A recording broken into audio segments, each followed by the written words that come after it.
जगन्नाथ मु संतोष बारिक भुवन ब्लॉक उपसभापतिर दायित्व ढेंकानाल जिलार साहाय्य सहयोग दायित्व आज आम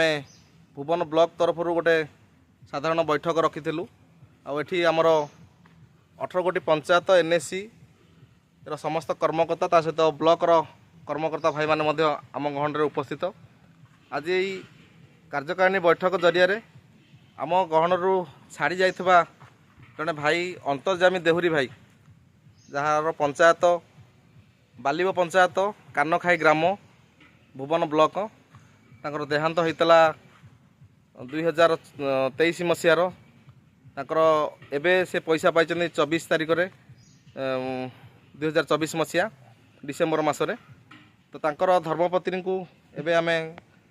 गोटे चेक प्रदान करिछु सेठी मध्य बाबुली भाई अच्छा नंद मौसा अच्छा जयंत भाई अच्छा सहित रंजन भाई आमर लखन भाई मध्य तो ब्लॉक कमिटी सहित पंचायतर समस्त कमिटी भाई माने एनएससी कमिटी भाई माने मध्य आम गहन रे एबे ए चेक जरिया आम 18 गोटी पंचायतर एनएससी समस्त कर्मकर्ता भाई माने सहित सदस्य भाई मानक मध्य सूचना दउछु ए 2 लाख टंका बहुत मूल्यवान इन्शुरांस बाबद में कहवाक गले सरकार तरफ संगठन माध्यम मिलूँ तो ये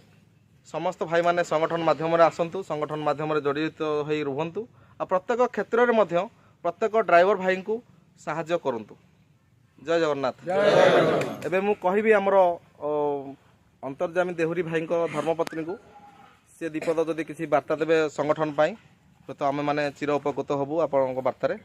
संगठन जो कार्यक्रम रही आपण मानक ठीक लगुच तो जो भाई माने मिलित सहयोग रे आपण किसी अनुकंपा राशि देते आपणकर पत्नी पति मरला बेले देहांत बेले ता सहित ये जो 2 लाख टंकार राशि आपण पाई ठीक अच्छे धन्यवाद। जय जगन्नाथ।